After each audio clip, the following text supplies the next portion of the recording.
La opinión de Iñaki Gabilondo. Muy buenos días, Pepa, muy buenos días a todos. Al parecer, alguna televisión gestiona la presencia en antena de uno o varios miembros de la manada. Y si se abre la competencia entre canales, podemos tener un serial muy completo, pues son 5.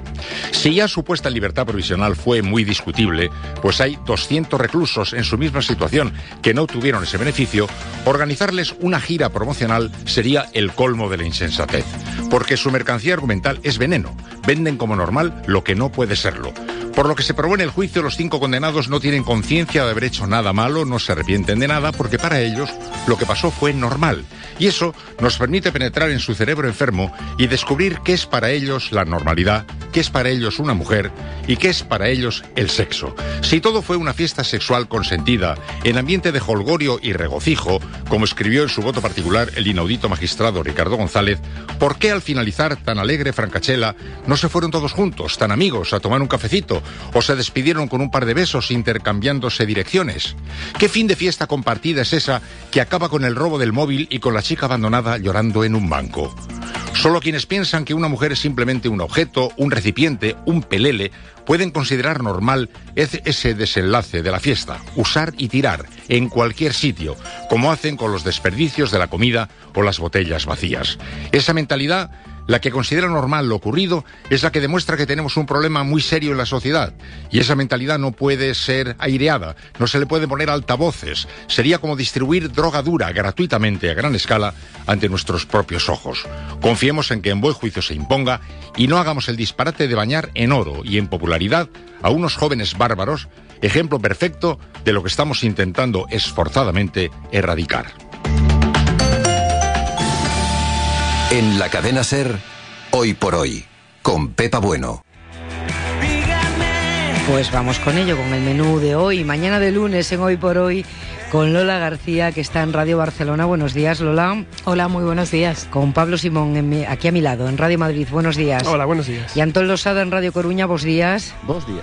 A las 9:30 vamos a hablar con la secretaria de Estado de Igualdad, con Soledad Murillo, una feminista combativa que ahora está en el gobierno de nuevo. Hablaremos entonces de la manada en el sentido que apuntaba Iñaki Gabilondo ahora mismo. Pero en este momento nos detenemos en vuestra impresión de la cumbre migratoria, la que ayer reunió en Bruselas a 15 países, porque hay mucha manera de verlo. Hay quien ve la botella, Pablo, medio llena, medio vacía. Es una Europa diferente, se renuncia a un acuerdo, a una solución a 28. Hay quien dice, bueno, hay otros asuntos que también se han resuelto sin la participación de todos. Efectivamente. Yo plantearía tal vez 2 ideas, ¿no? Uno, que esta es la previa a la reunión que es muy importante del jueves y el viernes, que es la cumbre europea, y en la cual sí se esperan avances mucho más importantes en la gestión del euro, que no podemos olvidar una cosa: al final la Unión Europea, si algo tiene, es que es una mezcla de varios sistemas a la vez. Entonces tenemos un grado de integración muy amplio en cosas como, por ejemplo, política agraria o la Unión Europea, por lo que se refiere a la gestión del euro. Es decir, ahí tenemos mecanismos de gobernanza, y yo estoy seguro de que al menos si se materializa esta primera propuesta que ha hecho tanto Angela Merkel como Emmanuel Macron de un prototesoro europeo, eso puede ser una buena noticia, porque hará que Europa esté mejor preparada para la próxima crisis. Pero es verdad que en otros aspectos, como son por ejemplo el migratorio, ahí la mayoría de las veces la soberanía sigue recayendo casi en la totalidad de capitales europeas, en los estados, y ahí es donde hay que buscar arreglos, que muchas veces pasa por soluciones a 2, a 3, a varios países. Y es verdad que no tenemos tanto grado de integración. Y la paradoja es que justamente es la crisis migratoria en la que está generando una mayor presión en los sistemas de partidos europeos. Es decir, lo que estamos viendo es que este eje nuevo, que cada vez se perfila con más fuerza entre sociedades abiertas y sociedades cerradas, está teniendo la capacidad de disolver progresivamente los apoyos nacionales, sobre todo entre los partidos socialdemócratas, porque seccionan su electorado por la mitad. Tú tienes a una nueva extrema derecha populista cada vez más fuerte, lo hemos visto en Italia ahora, donde acaba de ganar, pero ahora mismo Alternativa por Alemania es el primer partido de la oposición allí también, y en otros tantos sitios, erosionando las bases de apoyo muchas veces, gracias a hacer una integración entre el apoyo de las clases obreras tradicionales que antes votaban a la izquierda y pequeñas clases medias que antes votaban a la derecha, que encuentran en el Francia para los franceses o Italia para los italianos una bandera común detrás de la que reagruparse. Y si no somos conscientes de que hay que conseguir que ese electorado vuelva al redil de los partidos que siguen dando apoyo a la integración europea, al final el problema es que vamos a tener un gigante político con pies de barro, porque se va a continuar erosionando las bases nacionales que le dan apoyo a la integración. Y eso hemos tardado demasiado tiempo, a mi juicio, en entenderlo. Creo que perdimos muchas oportunidades de haber actuado antes y ahora de nuevo es cuando tenemos la crisis en nuestras puertas. Antón. Bueno, yo centrándome en el asunto de la inmigración y sin ánimo de que ningún electorado vuelva a ningún redil, yo no soy nada optimista, ¿no? Hablamos de que este es un problema que necesita una solución europea, pero a las primeras de cambio renunciamos a una solución europea.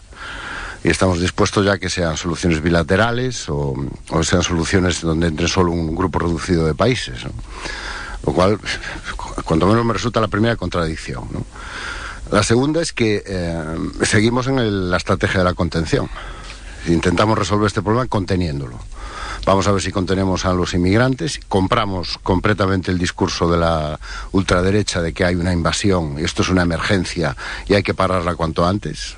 No dedicamos ni un minuto a desmontar ese discurso. Y también estamos a ver si contenemos a la extrema derecha. A ver si contenemos ahora al italiano, mañana al que toque. Venga de Alemania, venga de Francia, a ver si lo contenemos dándole un poquito de lo que nos pide. Claro, la experiencia histórica nos dice que frente a este tipo de discursos la contención nunca funciona.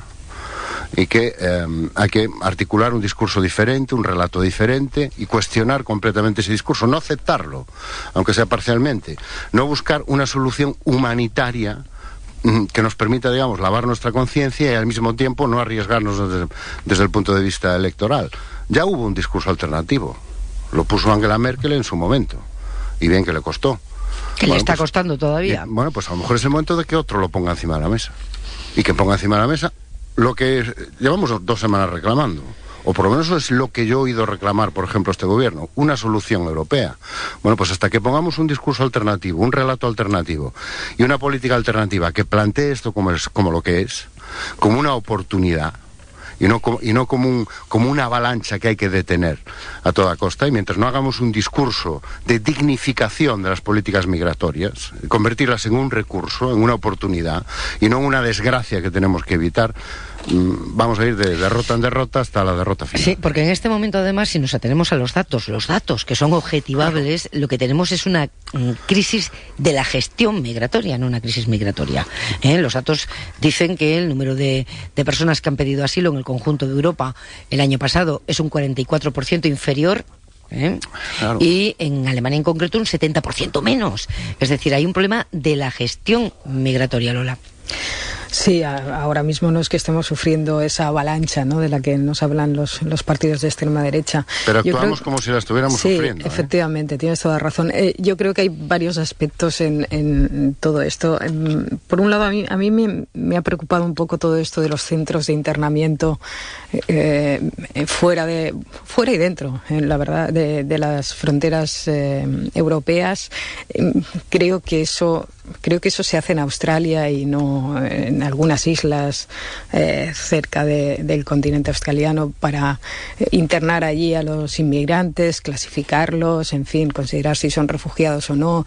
Me parece que eso puede acabar llevando a problemas de derechos humanos, de hacinamiento. No sé hasta qué punto esa es la solución.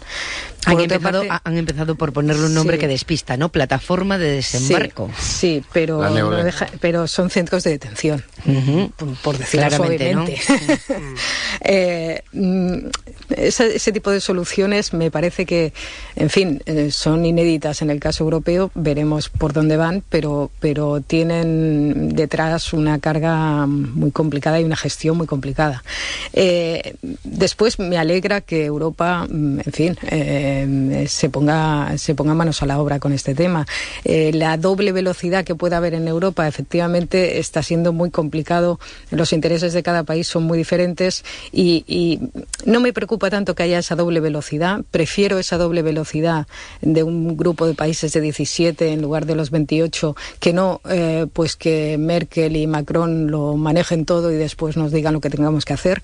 Pero sí que es verdad que al menos los países más comprometidos tienen que tener más ventajas que los países menos comprometidos. O dicho de otra manera, aquellos países que no se comprometan a solucionar este este problema o a intentarlo, pues a lo mejor no deben gozar de determinados privilegios de pertenecer al club de la Unión Europea. Y por último, lo del discurso, sí que me parece, Antón, que tienes toda razón. O sea, lo que no podemos hacer es un continente envejecido como el europeo asumir el discurso populista de que la inmigración es el mayor de nuestros problemas, porque no es así. La inmigración, evidentemente, a todos los países, a todos los políticos les encantaría poder hacer una selección de inmigrantes más cualificados para entrar, pero es verdad que necesitamos inmigrantes.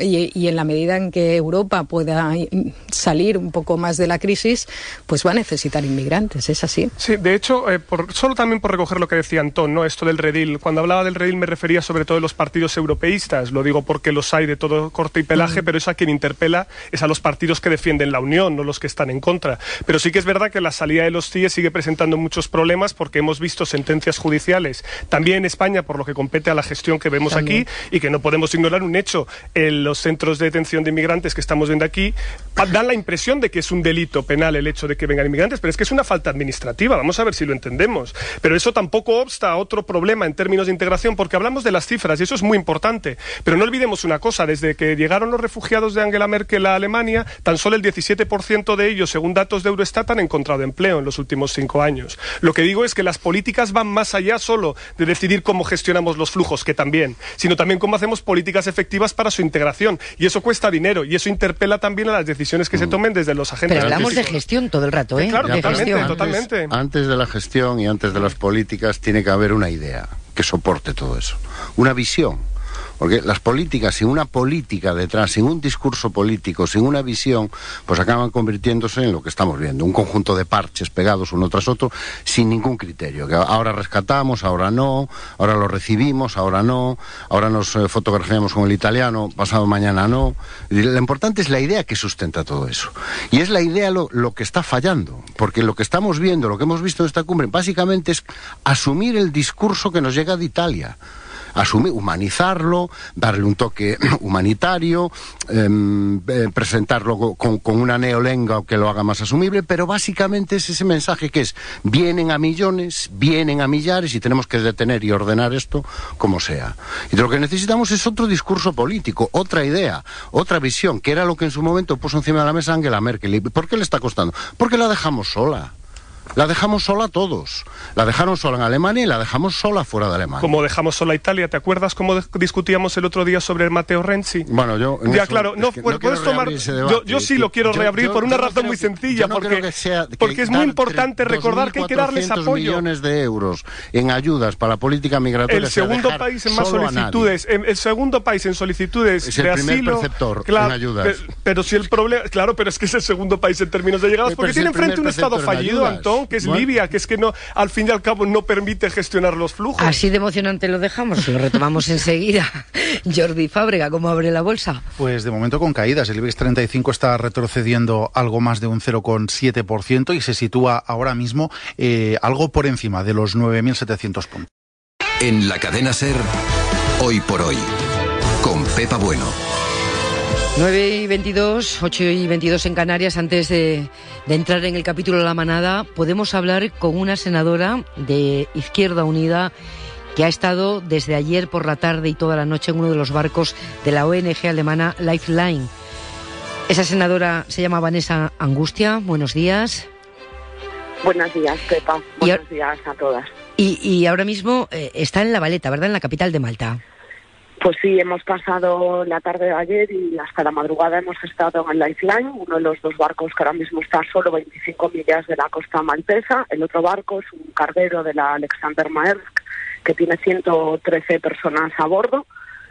En el Lifeline hay ahora mismo, según el último recuento, ya podemos darlo por hecho, 234 personas, niños, niñas, bebés, mujeres, hombres, que están en una situación verdaderamente difícil. Ahora hemos bajado a puerto, estamos en uno de los barcos de Sea-Watch, una de las ONGs que está colaborando en la zona, con tareas de acondicionamiento, de pura esperanza, que el silencio que han mantenido los gobiernos de Italia y de Malta las últimas 48 horas se convierta en una confirmación de acceso a puerto seguro y podamos traerles aquí. O sea que pueden dirigirse al puerto de Malta, si lo entiendo bien. No pueden. No pueden. Ajá. Ahora mismo no pueden. Nadie responde desde hace 48 horas. Tanto las ONGs han estado contactando, comités de refugiados, tanto de Italia como de Malta, han intentado contactar con los gobiernos. Hay silencio.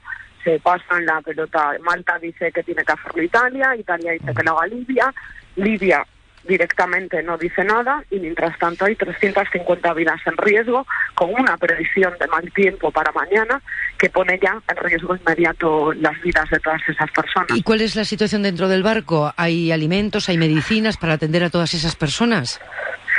La situación es estable, la tripulación está dotada de médicos, de enfermeras, de paramédicos. Afortunadamente no hay ninguna enfermedad grave y no ha habido ningún problema de salud grave, por lo tanto la situación la mantienen estable, pero se agrava día a día por las propias condiciones de las personas que están en los barcos, de desnutrición, de salud, de fracturas en muchos casos, y con la previsión de que se agrave más rápidamente ante esa perspectiva de mal tiempo. Sí hay comida, de momento no hay ningún problema. El Lifeline sigue pudiendo producir agua potable, por lo tanto eso de momento está garantizado.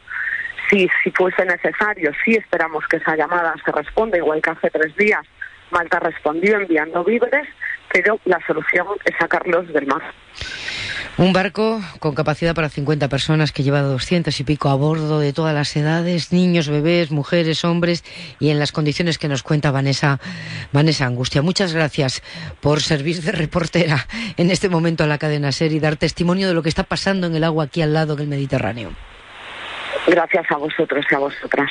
Un abrazo, buenos días. Bueno, pues esta es un drama que no vamos a dejar de contar de día en día. Este es un barco concreto, nos decían en Open Arms que hay otras 1000 personas derivadas hacia Libia no se hace cargo, en fin, que necesita una solución estructural, es una evidencia, pero que hay situaciones de emergencia es otra. Y esta ahora mismo quizá no, pero en breve puede ser una situación de emergencia a la que tengamos que enfrentarnos, si no es viniendo a este puerto, porque ya nos decía el responsable de la ONG alemana que en esta ocasión era muy difícil que pueda llegar al puerto de Valencia o cualquier puerto español porque está muy lejos, pero pues algún otro puerto que de momento italiano no es, y de Malta, por lo que vemos, tampoco.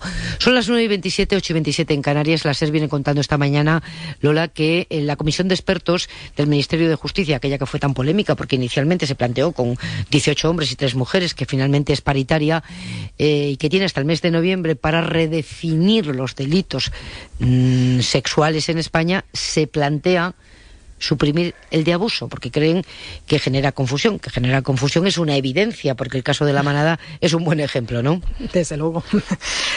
Bueno, yo creo que, en fin, hay varios países ya que lo han hecho y que la línea a seguir va por ahí. Si realmente tan difícil es para algunos jueces discernir entre un abuso y una violación, pues habrá que dejarlo claro en el Código Penal.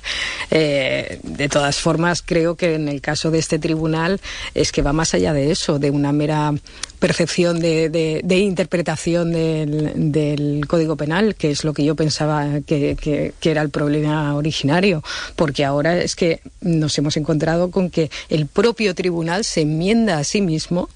Y después de haber rechazado hasta en 3 ocasiones la libertad provisional para los 5 acusados, considera que ahora ya no hay riesgo de fuga, ya no hay riesgo de reiteración delictiva, ya no hay ningún riesgo y se les puede poner en libertad. En fin, a mí lo primero me pareció una muestra de insensibilidad, lo segundo me parece una muestra de prepotencia, sinceramente. Y estando de acuerdo con Lola, yo creo que aquí hay los 2 frentes que ya hemos hablado en otras ocasiones de los que avanzar.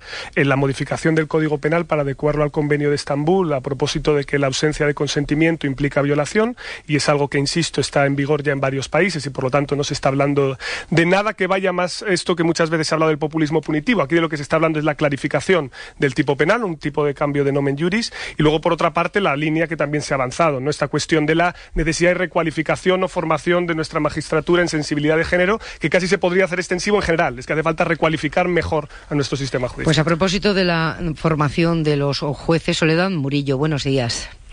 Buenos días. Hablamos con la secretaria de Estado de Igualdad, una mujer que estuvo muy activa en la elaboración de las leyes que en la legislatura primera de José Luis Rodríguez Zapatero pues consiguió sacar adelante la Ley Integral de Violencia de Género y luego más tarde la Ley de Igualdad. Ya la Ley Integral del 2004 hablaba de formación de jueces. Soledad Murillo, ¿qué ha hecho el Consejo General del Poder Judicial en este tiempo? Pues me alegro mucho que recuerde la ley, porque parece que la ley se ha olvidado como un punto de referencia, y precisamente la formación es algo que nos pedían los propios jueces y fiscales, aquellos que estaban más cercanos a no entender por qué una mujer podía retirar la denuncia o podía, en último extremo, renegar incluso de su propio testimonio, ¿no? Entonces, evidentemente, yo creo que aquí la aplicación de la ley depende de los operadores jurídicos, pero es que además, en ese sentido, la Ley de Igualdad lo planteaba otra vez la formación, por si acaso en la Ley de Violencia no había quedado suficientemente claro, ¿no? Y yo creo que tenemos un Estado de Derecho que no está amparando la libertad sexual de las mujeres, porque estas resoluciones judiciales se equivocan desde mi punto de vista. Se equivocan en el sentido de que la Audiencia Provincial ha autorizado la libertad provisional. Y en este caso tenemos que recordar que así lo plantea también el propio presidente de la Audiencia Provincial. Su voto es desfavorable a que se produzca una libertad provisional de unos sujetos que han sido acusados en sentencia, ¿no? Entonces, eso me parece muy grave, verdaderamente grave. Perdóneme que insista, pero además de la formación de los jueces, el Consejo General del Poder Judicial no ha dicho nada durante todo este tiempo a propósito de ese tribunal y sus decisiones, que no han hecho sino generar mucha polémica también jurídica, no solo ciudadana o social, también jurídica. ¿No es llamativo que el órgano de gobierno de los jueces no diga nada? Pues mire, además yo estoy completamente de acuerdo con usted. Es decir, tenemos un Estado de Derecho que precisamente funciona adecuadamente porque tenemos mecanismos de vigilancia, como es el Consejo General del Poder Judicial, con capacidad de investigación y capacidad sancionadora. Además, el Consejo General del Poder Judicial cuenta con una comisión de igualdad, que puede instar al Consejo General del Poder Judicial a que se interese por lo que ha ocurrido con este tema. Dese cuenta que el antiguo Código Penal es de 1995. El concepto de libertad sexual ha cambiado al 2018 y, por supuesto, en este sentido, interesarse por las sentencias, por lo que producen las resoluciones judiciales, en esa alarma social, porque al final nosotros tenemos que pensar que el Estado no está amparando la libertad sexual de las mujeres. Todo lo contrario. Y que precisamente en esta resolución judicial, en este auto, se pone de manifiesto que la defensa debe estar a cargo de las propias mujeres que reconozcan al sujeto. O sea, esto es absolutamente llamativo, ¿no? Entonces nosotros tenemos que acatar las resoluciones judiciales, por supuesto. Pero ¿por qué las acatamos? Porque hay un órgano con rango superior, como es el Consejo General del Poder Judicial, que tiene en sus facultades y competencias la capacidad de investigar qué ha ocurrido con esta resolución judicial. Se refiere la Secretaría de Estado a esa parte de la resolución que los pone en libertad, que dice, hombre, no hay riesgo de reiteración delictiva porque todo el mundo los reconoce, ¿no? O sea, que deposita la responsabilidad en las mujeres. Verdaderamente estamos pensando que esto es una cuestión de unos chicos que se han excedido, ¿no? Porque a veces parece que es una reacción paternalista, ¿no? Dice, bueno, pues ya los conocerán, pero es que no vivimos en un lugar en términos donde pueda reconocerse o no. Y además poder reconocerse o no es absolutamente inadecuado, porque yo no tengo que reconocer ni tengo que estar vigilando si un agresor se acerca a mí a una distancia que pueda poner en peligro. No es en absoluto mi función defenderme. Es el Estado el que tiene que tutelar los derechos que me amparan como ciudadana. Y es el Estado el que tiene que garantizar que yo no ponga en ningún momento en peligro mi integridad física y mi dignidad como persona. Es el Estado, no soy yo como ciudadana. Soledad Murillo, hay un asunto muy delicado, porque comprendiendo perfectamente la indignación que ha provocado el auto de los jueces que pone en libertad a los miembros de la manada, comprendiendo que las mujeres salgan a la calle a decir, oiga, mi libertad sexual no la reconoce este Estado de Derecho, ¿qué opina el Gobierno del acoso personal e individual que se propone que sufran los miembros de la manada en Sevilla? Pues mire, yo creo que no se trata en absoluto de acosar. No puedo justificar en ningún momento el acoso. Yo creo que cualquier persona sensata no lo podría justificar.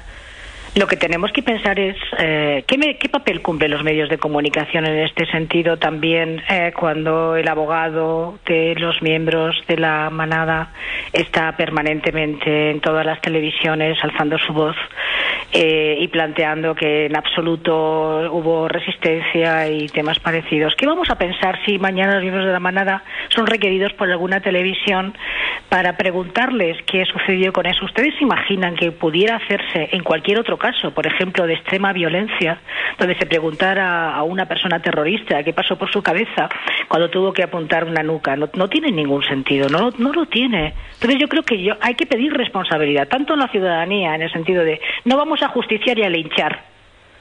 No vamos a justiciar y a linchar, por supuesto que no.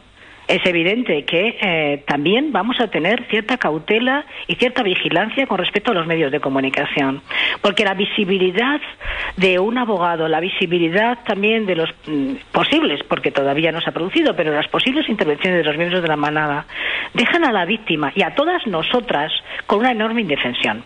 Yo creo que todo el mundo sabe, y si nuestros oyentes nos están escuchando en términos de recordar la situación que tienen las chicas jóvenes que van a su casa con auténtica precaución. Esto no ocurre con los hombres. No podemos tener un Estado de Derecho que defiende la vida de sus ciudadanas y estamos asumiendo como lógico, cotidianizado y normal que una chica le diga a un taxi que espera que abra la puerta o una chica vuelva acompañada a su casa. Y este auto, que es una resolución judicial, está minimizando, y por eso no puedo estar de acuerdo desde mi punto de vista, aunque lo acato, no puedo estar de acuerdo, porque está minimizando lo que ha sucedido con esa agresión, que es una violación, de acuerdo incluso con el voto particular, ¿no? Estamos contando en la cadena SER, Secretaria de Estado, que la Comisión del Ministerio de Justicia, el órgano consultivo que tiene que redefinir los delitos sexuales, aboga por suprimir el de abuso, que ha provocado situaciones como la de la manada, ¿no? Como si no fuera intimidatorio cualquier comportamiento que sea contra la voluntad de las mujeres. ¿Arreglará cosas el que el Código Penal suprima abusos sexuales? Evidentemente evita caer en el concepto y la tipificación de abuso sexual para evitar tipificar violación. Desde luego lo evita. Y además yo creo que el Tribunal Superior de Justicia, donde se va a sustanciar si se sigue o no con la libertad provisional, yo creo que no va a tocar la condena. O sea, porque aquí lo que se va a sustanciar es si siguen o no con la libertad provisional. Y yo creo que además lo ha dicho muy bien Pablo Simón, ¿no? La guía es el Convenio de Estambul. La guía es el Convenio de Estambul. Y lo que ha planteado esta comisión precisamente es no solamente el formar en perspectiva de género, porque yo creo que perspectiva de género al final es, oiga, usted hágase cargo de las relaciones especiales que tienen las mujeres con su cuerpo, de que el tema de la decencia, de que el tema del pudor sigue recayendo en ellas, no en ellos, de que el tema de incluso de la falta de corresponsabilidad sexual sigue recayendo en ellas, no en ellos. O sea, es como si un juez o una jueza tuviera que juzgar un delito de abuso sexual a un menor. Es evidente que tiene que estar preparado, lo que implica una psicología evolutiva. O sea, en este sentido, la preparación no es en perspectiva de género, es ser rigurosos con lo que supone una tipificación de delito que contiene violación frente a abuso. Pues tenemos una mala noticia, nos vamos a Zaragoza porque una mujer de 37 años ha sido asesinada. El presunto agresor está detenido. Nos vamos con nuestra emisora allí, en Aragón, en Radio Zaragoza. Óscar Aribau, ¿qué sabemos? Hola, buenos días. Pues sabemos precisamente lo que ya apuntabas, que la Policía Nacional acaba de confirmar el asesinato machista de una mujer de 37 años. La ha asesinado esta madrugada, sobre las 5, su marido de 39, después de perseguirla tras una fuerte discusión en su domicilio situado en la calle Marcos Zapata, número 14, en cerca de la antigua estación del Portillo. Después de matarla, se ha entregado en la Jefatura Superior de Policía de Aragón, que está cerca del lugar de los hechos. Está detenido. La pareja además tiene una hija de 10 años que estaba en el domicilio donde se ha producido el asesinato. Gracias, Óscar. Buenos días. Soledad Murillo, es insoportable este goteo, es insoportable. Es insoportable, es absolutamente insoportable. Estaba en su casa, estaba su hija, es decir, ¿qué ocurre con esa paternidad de este asesino, no? Permítame que no diga presunto. permítame que no diga presunto, 37 años, ha habido voces. Las unidades de violencia de las subdelegaciones de gobierno, que se plantearon también en la ley contra la violencia de género del año 2004, planteaban que se reunieran asociaciones de mujeres con jueces, fiscales y cuerpos y fuerzas de seguridad, porque las mujeres van primero a una asociación, después van a los servicios sociales, que cumplen un papel fundamental las trabajadoras y los trabajadores sociales, y si no coordinamos desde las unidades de igualdad no podemos prevenir.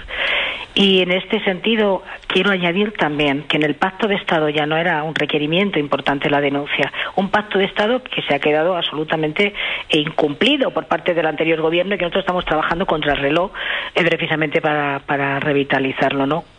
Es urgente que se aplique la ley contra la violencia de género, y es urgente además tener dispositivos de prevención, que esa mujer que seguro que a lo mejor no lo sabe ni su familia, ni sus amigos, ni sus amigas, ni nadie, pero sí lo sabe una trabajadora social, sí lo sabe una asociación de mujeres, tenga la posibilidad de establecer algún tipo de prevención, porque evidentemente tenía a su asesino en casa y ha sido después de una fuerte discusión. Pero también cuando te separas, las mujeres tienen un enorme riesgo en procesos de separación, y las mujeres tienen un enorme riesgo también en periodos vacacionales, tanto en agosto como en julio, como en Navidades, donde la convivencia se intensifica. Es decir, es un asunto de todos, pero desde luego por nuestra parte no vamos a descansar, pero se lo digo literalmente, o sea, llevamos apenas una semana nombrados, pero no vamos a descansar ni un minuto en trabajar de una manera coordinada y en revitalizar órganos que se han quedado a efectos administrativos, como las unidades contra la violencia de género en las subdelegaciones de gobierno, que tenían esa capacidad de ser provinciales y poder tener la convocatoria de todos aquellos operadores implicados en la seguridad. Soledad Murillo, gracias por estar en la SER. Un abrazo, buenos días. Gracias, muy amable. En la cadena SER, Hoy por Hoy, con Pepa Bueno. Y con Antón Losada, Lola García y Pablo Simón. Antón, Quim Torra, este fin de semana escenificando la ruptura con la Casa del Rey, a continuación yendo y asistiendo a su lado a la foto de la inauguración de los Juegos del Mediterráneo de Tarragona. Bueno, escenificando muy bien, o sea, muy bien que ha escenificado, ¿no? Porque a mí no me acaba de quedar claro cuál es el mensaje que se quería transmitir. Yo creo que ha ejemplificado muy bien el desconcierto y las contradicciones que en este momento cruzan por completo a las fuerzas políticas independentistas y nacionalistas, ¿no? Y esa tensión de la que hemos hablado aquí tantas veces, entre los que creen, con Puigdemont a la cabeza, que hay que seguir estirando el conflicto y manteniendo la tensión porque es la única salida, y los que creen que, bueno, se acabó un ciclo, hay que volver a las instituciones y recuperar la acción política sin perder lógicamente de vista el objetivo de la independencia, pero hacerlo desde la acción institucional, ¿no? Yo creo que esta yenca que bailó Torra, con todo el respeto al presidente, este fin de semana demuestra perfectamente cómo es una contradicción que todavía no se ha resuelto, y según la hora del día ganan unos o ganan otros. Hay una interesantísima encuesta, Lola, que publicáis desde ayer vosotros, hoy tiene continuación. Ayer era intención de voto, y el nuevo tempo político se traduciría, según esa encuesta de GAT3, en que unas elecciones en Cataluña autonómicas las ganaría Esquerra, y en las generales el partido más votado sería el PSC, lo que cambia, totalmente la situación, aunque sea muy poquito lo que se mueve, porque realmente lo que se mueve es muy poco, ¿no? Sí, efectivamente, en unas elecciones generales el panorama cambiaría radicalmente, porque el PSC se vería muy beneficiado de la llegada de Pedro Sánchez, pero en unas elecciones catalanas, curiosamente, si sumas el bloque independentista, dan exactamente los mismos diputados que hay ahora. Sí, los bloques se mantienen. Sí. Efectivamente, o sea, baja un poco Junts per Catalunya, sube un poco Esquerra, pero dentro del mismo bloque se mantiene igual, lo cual quiere decir que sigue habiendo una parte muy importante de la población que sigue pensando que esa es la mejor salida, por cuanto tampoco hay de momento ninguna alternativa sobre la mesa sobre la que se esté discutiendo. Efectivamente, el independentismo está muy desorientado, el liderazgo del independentismo. Hay esas dos direcciones, esas dos opiniones sobre lo que hay que hacer a partir de ahora, porque nadie preveía el escenario del día después, ¿no? Unos piensan que, bueno, pues que hay que rearmarse, hay que volver a negociar dentro del marco constitucional Constitucional y que más adelante pues ya veremos, y hay otros que continúan pensando que este sigue siendo el momento y que hay que seguir por la vía unilateral. Y es curioso porque eso no se da solamente esa contradicción en el presidente, se dan también, incluso por ejemplo en Esquerra, que parecía tenerlo más claro, este fin de semana el vicepresidente Per Aragonés hablaba de, no, el Estado nos debe 6.000 millones, la deuda, no sé qué tal, y al mismo tiempo decía, bueno, pues que no sé si voy a ir al Consejo de Política Fiscal y Financiera, ¿no? Con lo cual dices, bueno, pero si te dices que te deben dinero, tendrás que ir a reclamarlo, ¿no? En fin, de hecho, en la encuesta hay dos cosas muy interesantes, tanto lo que se publicaba ayer como hoy, ¿no? Ayer, por ejemplo, se empezaba a reflejar un cierto desgaste de la figura de Puigdemont y cómo la figura de Torra se empezaba a consolidar poquito a poco, pero que había un desgaste en la percepción incluso de sus propios votantes con respecto a la figura de Puigdemont. Es a lo que él más teme, precisamente. Sí, pero la encuesta ayer lo apuntaba, y además apuntaba ya una tendencia de cierta consistencia, ¿no? Y el dato que da hoy también La Vanguardia, que me parece muy relevante y muy a tener en cuenta, que hay un rechazo abrumador. A la cárcel y a la situación. Casi el 80%. Es abrumador. O sea, ahí sí que hay un consenso absolutamente transversal en la sociedad catalana frente a la situación de Oriol Junqueras y los demás presos. Y otro dato igualmente interesante, si se inicia una negociación bilateral, ¿qué vía prefiere para resolver el conflicto?, pregunta la encuesta. Bueno, pues la mayoría, una mejora del sistema de financiación. En segundo lugar, una reforma de la Constitución española. En tercero, un referéndum sobre la independencia, y en cuarto lugar un nuevo estatuto. Claro, y es llamativo, ¿no? Porque depende de cuáles sean las alternativas, empiezan a salir unas mayorías u otras. Y fíjate que la encuesta señala algo muy propio de Cataluña, que es esta dinámica del voto dual, es decir, los catalanes votan unas cosas en las generales y otras en las autonómicas, y cómo justamente la reactivación que ya ha planteado el gobierno Sánchez de la comisión bilateral puede dejar cierto margen para hablar de cuestiones, y que se nota que incluso el propio gobierno tiene algunas dudas, porque, y Lola, tú probablemente puedas aclarar esto, pero la vicepresidenta del gobierno dijo algo sobre que no hablaríamos solo de cercanías, aunque también, ¿no? Entonces, ¿de qué temas se van a hablar ahí en la comisión bilateral, si es que se hablan? Bueno, ellos están a favor de rescatar la comisión bilateral, que durante todos estos 5 años, cada vez que se hablaba de la comisión bilateral, era casi en tono de sorna, ¿no? Sí, hombre, ahora vamos a volver a lo de siempre, ¿no? Y al mismo tiempo, la declaración de la vicepresidenta era muy sorprendente, porque decía, es que el presidente Torra lo que no va a hacer es ir a la Moncloa a hablar de cercanías, en el sentido de que ella decía que a lo que iba era hablar del referéndum y del derecho a autodeterminación, pero es que creo que no es incompatible una cosa con la otra.